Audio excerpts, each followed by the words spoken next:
Good afternoon. The Trump administration has requested congressional approval for a nearly $6.4 billion arms sale to Israel, including advanced attack helicopters and thousands of infantry vehicles, at a time when Israeli forces continue to carry out intensive military operations in Gaza. This surge of U.S. military support comes amid growing reports of brutal massacres and widespread humanitarian crises affecting tens of thousands of Palestinians, with international human rights organizations accusing both Israel and the U.S. of complicity in war crimes. Meanwhile, the U.S. Congress remains deeply divided, with some lawmakers stressing strategic alliances and others calling out the moral hazards. How does the U.S. justify such massive military support in the face of mounting evidence of grave civilian suffering and international law violations? Welcome to Think Tank.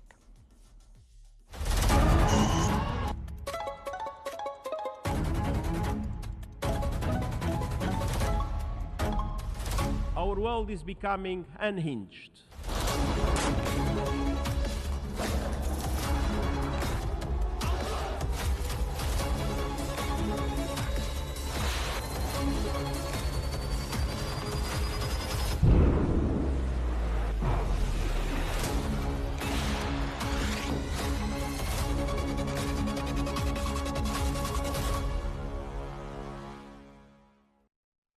The U.S. under Donald Trump's administration plans to sell nearly $6 billion in arms to Israel amidst its escalating conflict in Gaza.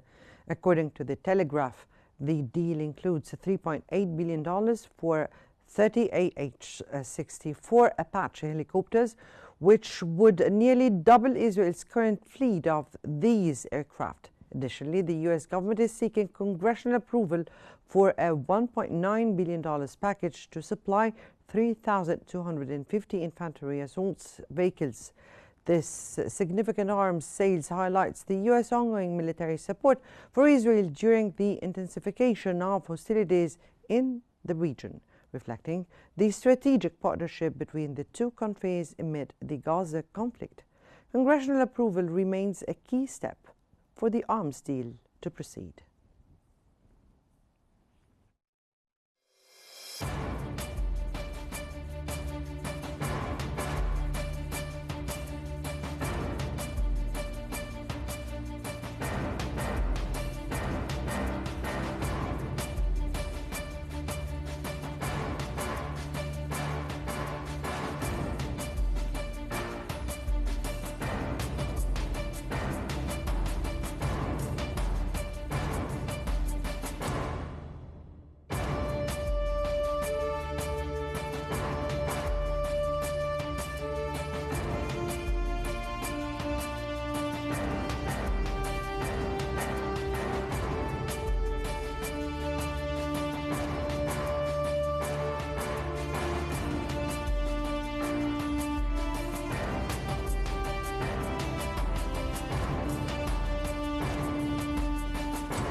When in Washington, the debate is fierce and deeply divided.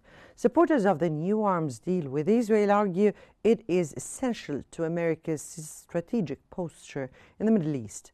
Critics counter that approving billions in weapons while reports of massacres dominate international headlines undermines U.S. credibility and exposes lawmakers to charges of complicity. At the center of this clash are questions of law, morality, and national interests, questions that Congress cannot avoid. To unpack these issues, we are joined by Ms. Ginger Chapman, a lawyer and political analyst, and Mr. Dan Renee, a political researcher. Good evening to you both, gentlemen, and welcome here to Think Tank. Let me start here with Ms. Chapman. And Ms. Chapman, from a legal perspective, How does the U.S. arms deal align or conflict with the international humanitarian law given the ongoing conflict in Gaza? First, Ms. Mona, thank you for having us here today, and greetings to your viewers and to your other guests. And first of all, this arms sale package, it should be noted, it's the end of a 10-year agreement that we've had with Israel to supply them with arms. Also, this agreement does need the approval of the Senate Foreign Affairs Committee and the House Foreign Affairs Committee. So this is going to be a little bit more difficult, I believe, to get through the House as opposed to the Senate. And this is also spurring some unprecedented action we have not seen as yet. For example, the Senate, for the first time ever, has introduced a resolution to recognize Palestine as a state. So events are moving very fast. However, this arms deal does not align with the ongoing outcry from the international community. In fact, this arms deal just makes America more complicit in the ongoing genocide in Gaza, as well as the ongoing ethnic cleansing in the West Bank, and even more dangerously, it could further embolden Israel in their actions in southern Syria, southern Lebanon, their plans against Iran. This could give them the impression that the United States will be able to support them should they renew any attacks upon Iran before the end of this year. So this arms sale to Israel, it should be noted, Trump is doing this likely to make up for the other nations cutting off the flow of arms to Israel. We've seen Germany, Ireland, Spain cut off exports of arms to Israel. We've seen the recent United Nations Emergency Commission report that found Israel is indeed guilty of the crimes of genocide based on their intent and their actions. So in light of developments and the international community turning against Israel, cutting off trade, cutting off the flow of arms, Trump feels compelled to make this up by increasing the flow of American weapons. It should also be noted that we do not have the ability to actually supply these weapons at this time. It will take us 2 or 3 more years to get these weapons. So the United States is in a race against time to supply weapons, not just to Israel, but to Ukraine, highlighting the fact that America is running out of weapons. Our military analysts say if we were in a war, we would have enough missiles, defensive and offensive missiles for perhaps 2 to 3 weeks of conventional warfare. So we are seeing the United States is scrambling right now. We do not have, Trump is writing checks that America cannot cash at this time with these arms deals. And he is also increasing the resistance of other nations against the Israeli aggression and against the ongoing American support. So we are going to be pariahs on the world stage. Right, let me get to Mr. Renee. And Mr. Renee here, how significant is the congressional support for this deal, and what are the main arguments from proponents? Well, and again, thank you so much for the opportunity to discuss these issues. And the one thing that I am sure is going to result from the ongoing congressional approval of what is the necessary process that we're going to see unfold here is the fact that we're going to see more protesters. We're going to see more voices of dissent. And it's going to bring to light a lot of things that may not have been brought to light so far.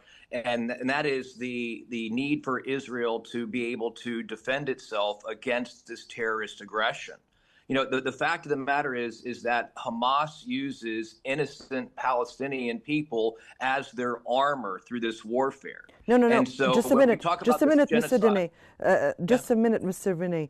Hamas uses people as human shields. This is what you're saying here? So Absolutely. it's not And Israel they're that is really attacking they're civilian placing people in areas. harm's way. So it's Again, not Israel that is attacking hospitals, schools, all the Hamas has infrastructure. weaponized these areas. Who is, Hamas has weaponized these areas by placing weapons in these areas. What are and your the fact resources that, of the fact that? that Hamas is What are your resources again, of that, Hamas Mr. has Renee? consistently hello, yes, Hamas has consistently put people in harm's way. Hamas has consistently placed weapons and launched attacks from schools, hospitals, and other areas, and that is why we're seeing this type of aggression. Mr. And Renee, so, by exposing this in the debate, we're going to see that Israel does indeed have a need to defend itself against its ongoing aggression. But I have to tell you here that all the reports, even the Israeli one, when they went into the tunnels, they did not find neither people nor did they find the weapons that they were searching about. And that is not an excuse, by all means, to the Israelis to hit hospitals and schools and houses where civilians are living there. And moreover, Israel is pushing people to the south.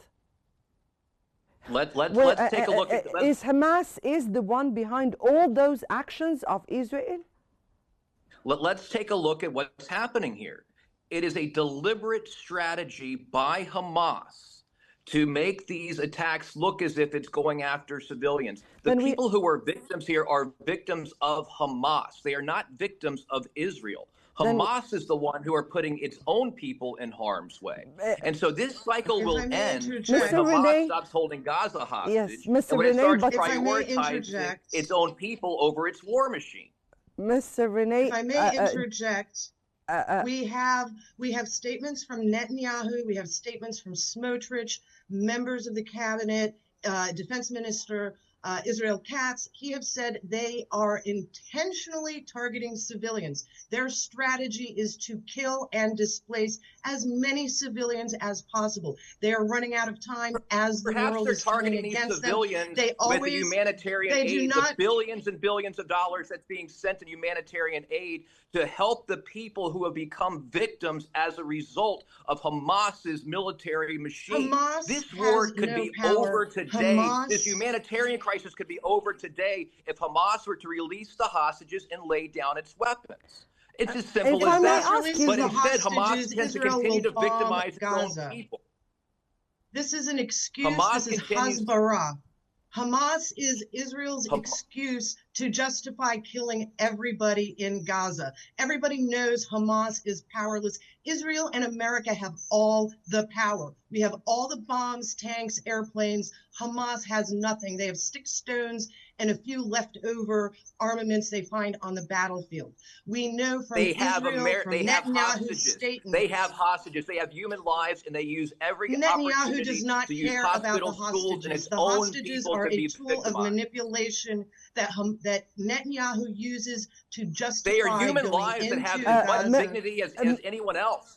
How dare you say that these hostages are right? That is an awful, inhumane thing to say. How dare you? How dare you minimize human life like this?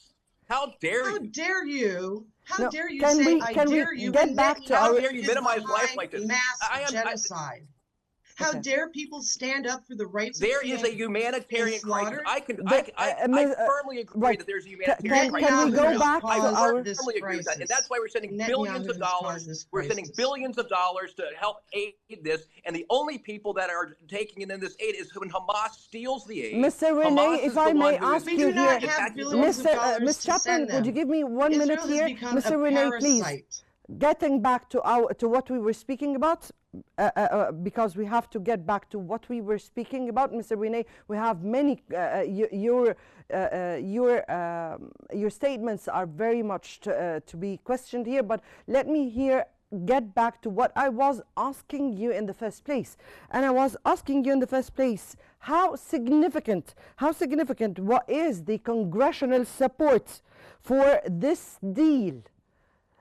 And what are the main arguments from proponents proponents. Again, That was the there will be question. mixed support. There will be mixed support on this deal. There will be people that continue to agree that Israel has a right to defend itself against this terrorist aggression that continues to This hold is not hostages and defense. continues to launch fights into Israel against innocent civilians.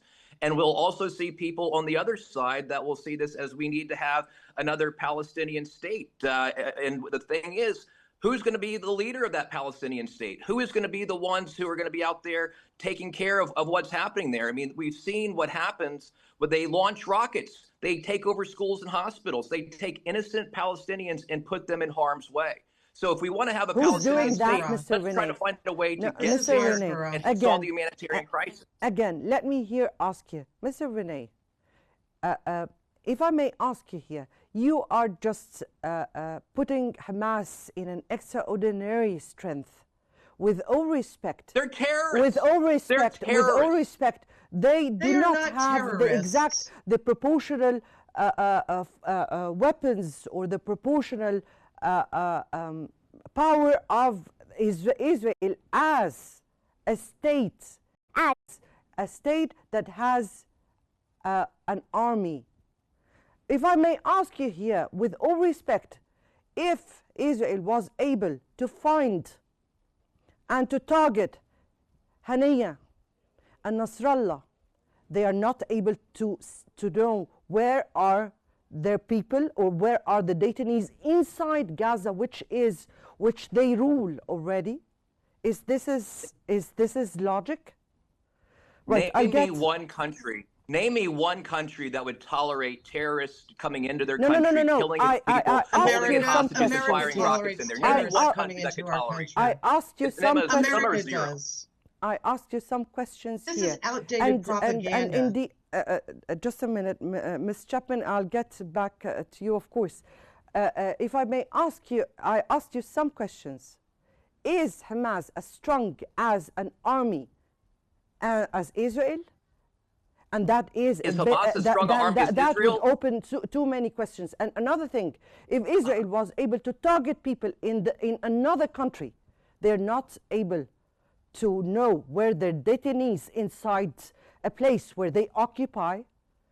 I'll get back to you, Mr. Renee. Let me here go to Ms. Chapman. And how does the U.S. strategic interests figure into the justification, for example, deterrence, maintaining regional alliances, or counterterrorism, from your point of view?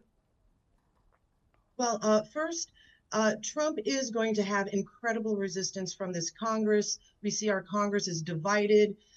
We have a civil war going on in our Congress, specifically over Israel.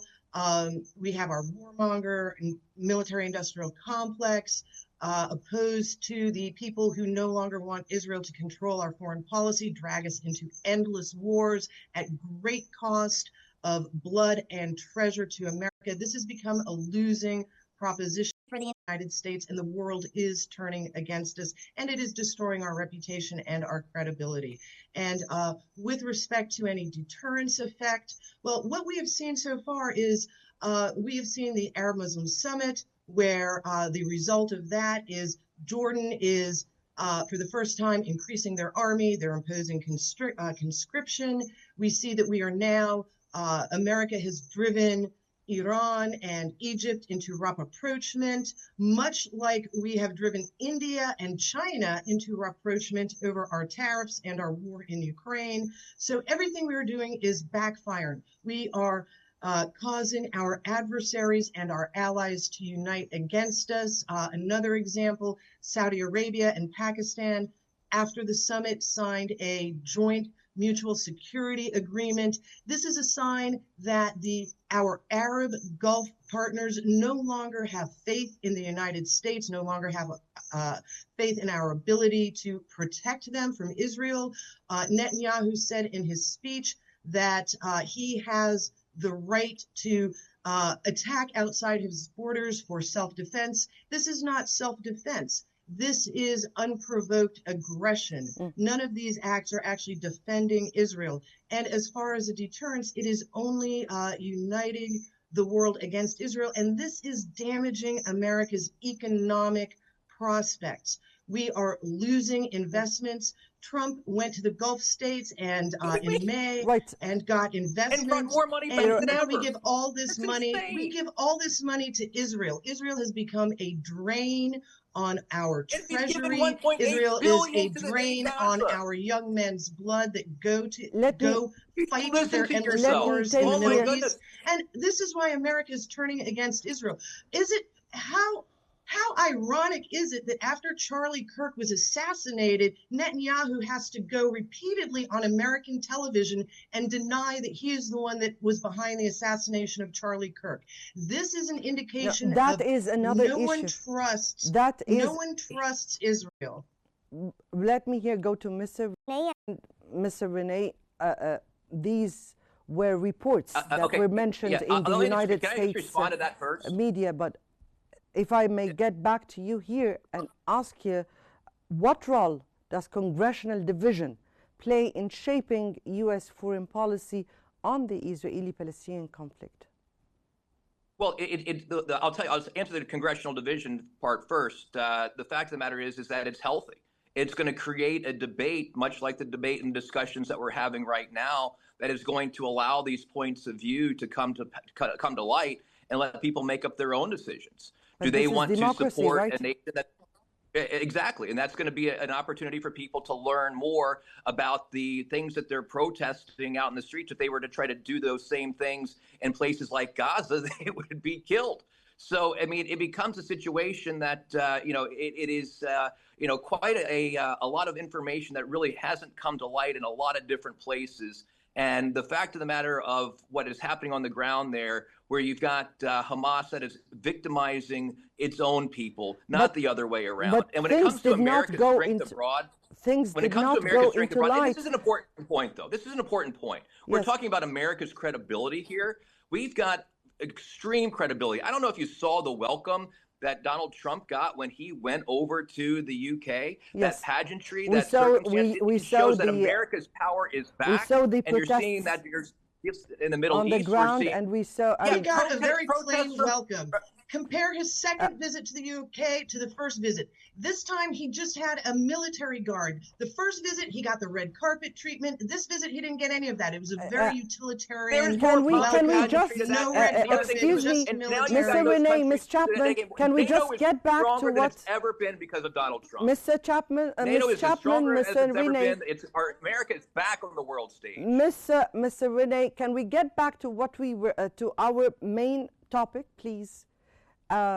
It's not about the London visit or the UK visit. It's about the division now on this military aid to Israel.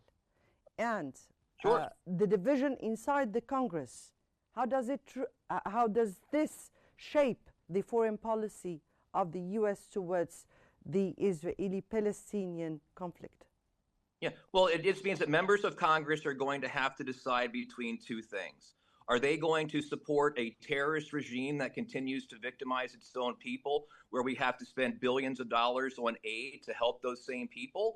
Or are we going to defend a regime that has been attacked relentlessly and still has hostages that are being held, and find a way to help eliminate the terrorists that are continuing to upset the world stage? And so that is a decision that members of Congress are going to have to make. You're denying the fact that there are 65,000 people, Palestinian people, who have died, who were killed by Israel. And it's awful. It's absolutely awful. If we can call this proportionate to, I'm sorry, to... There's nothing proportionate when it comes to human life. There's nothing proportionate when it comes to human life. There's nothing proportionate when it comes to human life. Every human life is precious. Every human life is precious. Every human life should be respected. I completely agree. 100%. Every human life is precious. So why does Hamas put its own people in jeopardy and allow them to be killed? Why doesn't Hamas lay down its weapons, return the hostages, and put an end to it today? Why don't they do that? Hamas is an excuse, because if they do, Israel will bomb everybody in Gaza. If Hamas gives up the hostages and lays down their weapons, everybody in Gaza will be bombed. This is their stated intention. We are not now Netanyahu has stated openly this is his goal. The war would be over tomorrow. Sir, war would be over tomorrow. Return the hostages, and stop Israel the would be terrorism, the war guilty is of over. mass genocide. Israel is already guilty of mass genocide. They would just be guilty of 2 million people instead of the 380,000 they have killed in the last 23 months, dead under the rubble, Israel starved to is death, going to shot eliminate when Hamas. they come out for food. Israel is going to eliminate Israel Hamas. As simple as Israel that. has shown And itself to be if a Hamas were to lay brutal, down its weapons, bloodthirsty regime. if Hamas were to lay down its weapons, that's all it has to do. Hamas, lay down your weapons, return the hostages, and That start is saving Palestinian lives. like our Native Americans laid down their weapons, like the Jews in the ghetto laid down their weapons before Kristallnacht. Laying down your weapons is the first step to being annihilated. This is an impossible. So do you want Hamas to be weaponized to continue to attack Israel through its terrorism? I want Israel to stop slaughtering people. I do not want the blood of Gaza on American hands. We are committing a crime of genocide. Ms. Chapman, put an end to the suffering. Don't continue it. This will be the Let discussion. Israel get out of Would Gaza. you give me a minute? Let Israel get out of Mr. Gaza, Chapman, and Ms. that Chapman, will end the war. Ms. Chapman, Mr. Renee, obviously, your exact conversation here in this program would be exactly what would be happening inside the Congress at then. And this is why we are speaking today about this very particular matter. Ms. Chapman, can U.S. military support be considered complicit with Israel? Yes, not just complicit, but essentially under their control. Just like we see with the Gaza Humanitarian Foundation, Americans were led to believe this would be a neutral aid organization. Instead, they were immediately placed under the control and authority of the IDF.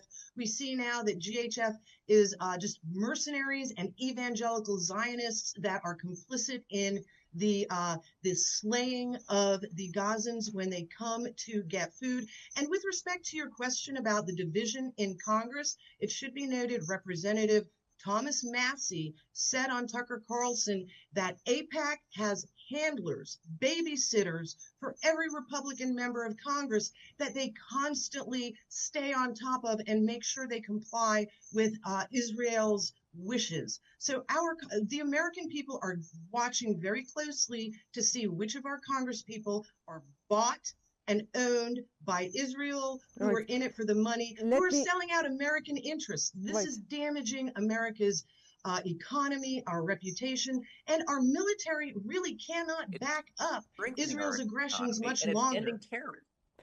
Let me go here to Mr. Renee. Let me go here to Mr. Renee. And Mr. Renee, do you see any viable alternatives proposed within the Congress or among the U.S. allies regarding the Israeli military aid package?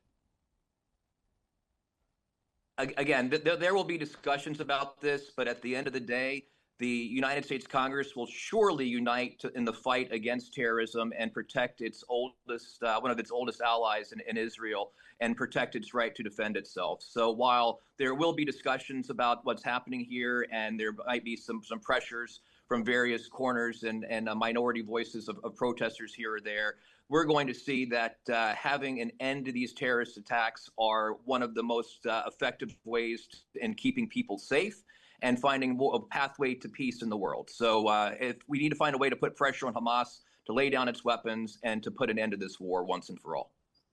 So you think that that is the only way for stopping the war? But do you have any idea that when Hamas was in Qatar to discuss this exact issue, Israel just made a strike inside Qatar? And the whole issue was not, or the delegation along with the U.S. representatives and along with supposedly the Qatari mediation, and they were not even able to discuss this very particular matter. How do you think Hamas can discuss laying down their weapons when they were hit by Israel inside a place where they were supposed to be discussing this? again, I am not a big fan of going after places that are their own sovereign nations. I think that there's something to be said about that. But at the same time, Israel is united in combating terrorism, and it has to take the fight to the terrorists because it's going to continue to become a victim of this terrorism, and it needs to end. And so if Hamas wants to end this war, if Hamas wants to end the humanitarian crisis, it is awful what's happening there. There's no question about it. This suffering is heart-wrenching, and it needs to come to an end. And the only way that happens is to put their arms down and return the hostages. That's the only way it happens. This does not end well for Hamas. Right. Ms. Ginger, do you want to add briefly one thing before we end here? This will not end well for Israel. We are overextended. Bagram, Venezuela, Ukraine, we are overextended. This is not going to end well for Israel because the world is mobilizing against Israel. They're becoming weaker. The truth is coming out as far as their expansionist plans.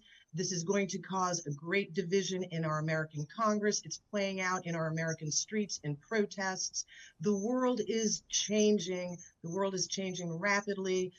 Justice will be served. It will be served at a time, and we do not know when it will happen or the manner in which justice will be served, but history teaches us that justice will be served. What we are seeing in Palestine is a grave injustice. America can no longer sustain our complicity in this, and if we try to do so, it will tear apart our Congress and our civil society as we try to regain control of our own government from Israel. I guess our time is out and we have to finish here. Thank you so much, Ms. Ginger Chapman and Mr. Dan Rennie, for sharing your insights on this very critical issue. And I guess that brings us to the end of today's episode of Think Tank, which always unveils the complexities of our changing world. Thanks for watching and stay tuned for more updates on Qnews.